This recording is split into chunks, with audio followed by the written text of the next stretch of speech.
அந்த கொலைக்கு அம்மையார் கனிமொழி, தம்பி உதயநிதி கொரோனா நேரத்தில் நடமாடக்கூடாது என்கிற நிலை இருக்கும் போது ஓடி ஓடி வந்து பார்த்தார்கள். காரணம் எதிர்கட்சி. அவர்கள் ஆட்சியிலே மானாமதுரை தம்பி அஜித்தை அடிச்சு கொண்டார்களே, ஏன் எதுன்னு பேசல?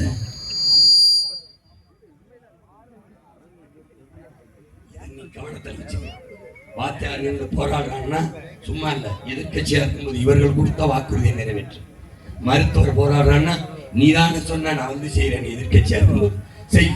செவிலியர் போராடுறாங்கன்னா நீதான எதிர்கட்சியா இருக்கும்போது சொன்ன செய். இதுதான் அவன் கொடுத்த வாக்குறுதி, எதையும் காப்பாற்ற மாட்டான். உனக்கு தெரியுமா? உனக்கு தெரியுமா? அதிகமா வாக்குறுதியை கொடுக்கிறவன் எதையும் நிறைவேற்ற மாட்டான், மக்களை ஏமாற்றுவான். ஐயா இறையன் எழுதுகிறார், ஒரு நல்ல நிர்வாகி எப்படி இருப்பான்? கொடுத்த வாக்குறுதியை நிறைவேற்றுவான். எப்படி நிறைவேற்றுவான்? வாக்குறுதியிலே கொடுக்காத அளவுக்கு ஆட்சியை செய்வான், நிர்வாகத்தை செய்வான். நினைக்கிறேன் உன் மகன் வந்து நான் மிக்சி தருவேன், கிரைண்டர் தருவேன், அண்டா தருவேன், குண்டா தருவேன், எரிக்க சிலிண்டர் தருவேன், மோதிரம் தருவேன், தாலிக்கு தங்கம் தருவேன், அதெல்லாம் தரமாட்டேன். ஏன் தரமாட்டேன்?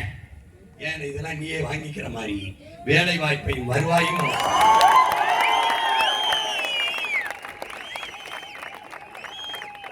ஏன் அதை செய்ய நினைக்கிறேன்?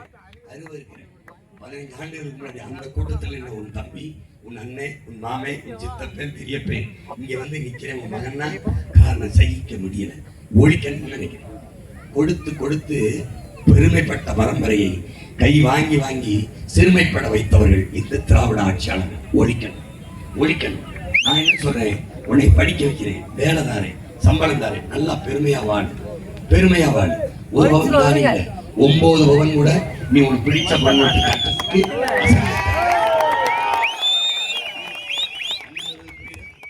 அதான்டா தற்சார்பு வாழ்க்கை, தன்மானத்தோடு வாழ்கிற தலை நிமிர்ந்த வாழ்க்கை. அதான் நீ வாழ்கிற தூத்துக்குடியிலே உனக்கு வேலை தானே, அரசு வேலை தானே. இந்த ஸ்டெர்லைட்ல இல்லடா, இந்த கார் தயாரிக்கிற தொழிற்சாலையில இல்லை, இல்லை திருச்செந்தூர்ல தானே, ஒட்டப்படாத்துல தானே, விளாத்திகுளத்திலே தானே, திருவைகுண்டத்திலே தானே. நீ கவலைப்படாத, அண்ணன் தருவேன். ராத்திரியில பாளையங்கோட்டையில போட்டு காட்டுறேன், எப்படி உனக்கு வேலை தானே, உண்மையிலே தருவேன். ஏய், நானே பல ஆயிரம் படகுகளை வாங்கி என் மீனவ சொந்தங்களுக்கு கொடுத்து அரசு வேலையாக்கி பிடிச்சு கொண்டாந்து தான். மீன் பிடிச்சிட்டு வரல, அந்த மீனை விற்கிறதுக்கு இந்த சந்தை இங்க வீதி. நீ முடியலையா? எனக்கு வீதி. நான் சந்தைப்படுத்துவேன். தமிழ்நாடு அரசு நான் எக்ஸ்போர்ட் பண்ணுவேன். எப்படி பண்ணுவேன்? தமிழ்நாடு அரசு விளைவிந்த மீன், எல்லா மீனை பதப்படுத்தி வைக்க சேமிப்பு குளிரூட்டப்பட்ட கிடங்கு கட்டி வைப்பேன். நானே சேமிப்பேன். நெய்தல் அங்காடி என்று திறந்து நானே விற்பேன். உனக்கு வந்து என்ன பண்ணுவேன்? மீனவர் நலனுக்கென்று மீனவர் வைப்பகம் தொடங்குவேன். தமிழர் வைப்பகம் தனி, மாற்றுத்திறனாளிகளுக்கு தனி, உழவர்களுக்கு பேங்க், அதுல விதவை பெண்களுக்கு பேங்க், இதிலே திருநங்கைகளுக்கு தனி வங்கி, ஒரே வங்கியில செக்ஷன், மீனவர்களுக்கு என்று வங்கி. Andhra bank, Punjab nation bank, Karnataka bank இருக்கும்போது தமிழனுக்கு ஒரு பேங்க் இருக்கக்கூடாதா?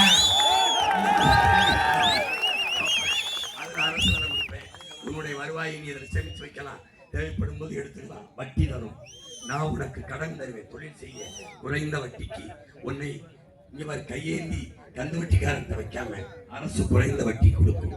உன்னை தொழிலதிபனாக்கி முன்னேற்ற நினைக்கும். நீ மீனை எக்ஸ்போர்ட் பண்றியா? என்னோட கூட்டு முதலாளியா சேர்ந்துக்க அரசோட.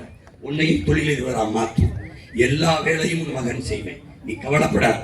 இங்க மீனவனுக்கு, விவசாயிக்கென்று, தச்சனுக்கென்று, பண்டாரத்துக்கென்று, குயவருக்கென்று, வண்ணாருக்கென்று, பனை ஏறுகிறவர், தென்னை ஏறுகிறவர் தனித்தனியாக ஒரு மகன் இல்லை, மொத்தத்துக்கும் ஒரே மகன் தான்.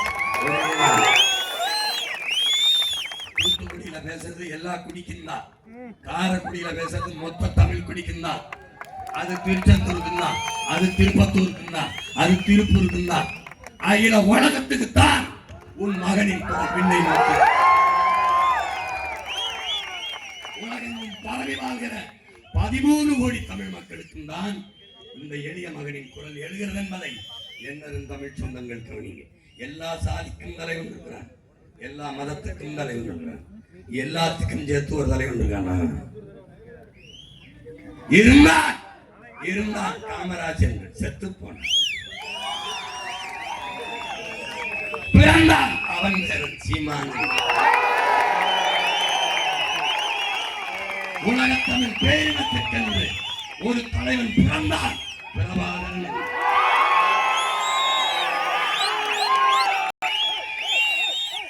அவன் சுமந்த கனவை, அவன் செய்து கொண்டிருந்த கடமையை தந்தான் தன் மகன் சீமானுக்கு. இந்த நிலத்தில் அங்கே வீழ்ந்தார்கள் தமிழர்கள் என்றார். இல்லை, மான தமிழர்கள் எழுந்தோம்.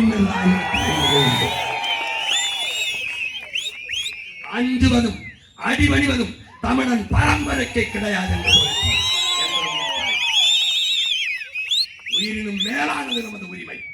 உயிரை இழக்கலாம், உரிமையை இழக்கலாமா என்று அடிமை வாழ்வினும் உரிமை சாவு மேலானது என்று கற்பித்தான். ஒரு எளிய மகன், ஒரு பின்புலமும் இல்லை. என் அப்பன் முதலமைச்சரும் இல்லை, என் அப்பன் அமைச்சரும் இல்லை, எம்எல்ஏ இல்லை. சாதாரண சாதாரண பாமர குடிமகன். உலகம் பயப்படுகின்றார். பாஸ்போர்ட்டை பறிச்சு வச்சுக்கணும், எந்த நாட்டுகளில் நுழைய விடாதென்றால் சத்தியம் இந்த மாதத்திற்கு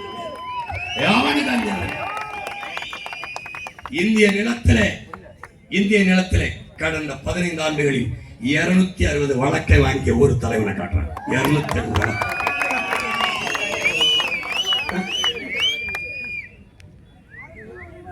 இங்க பாருங்க, ஒண்ணு புரிஞ்சுக்க, நீ பிரச்சனையை தந்தவன் எல்லாம் இந்த பக்கம் இருக்கான்.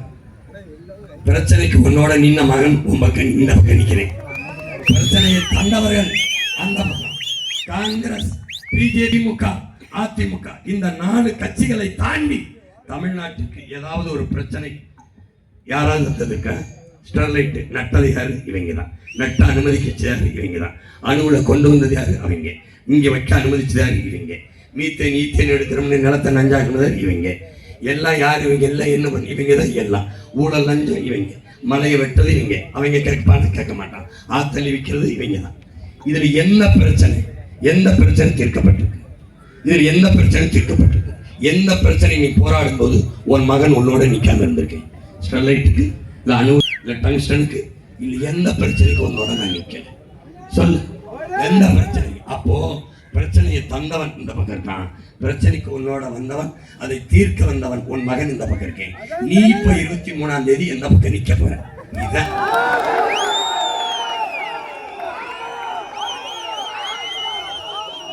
நீ கோயிலுக்கு போ, முருகன் கோயிலுக்கு போ, திருச்செந்தூருக்கு போ. நான் கேட்டேன் எங்க அப்பட்ட, உன் பேரை ஜெயிக்க வைக்காம எப்படி இந்த மக்களுக்கு நல்லது செய்வான்னு கேட்டேன். பதிலே இல்லை.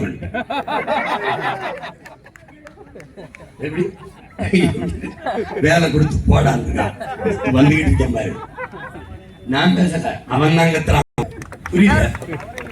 ஒரு சாதாரண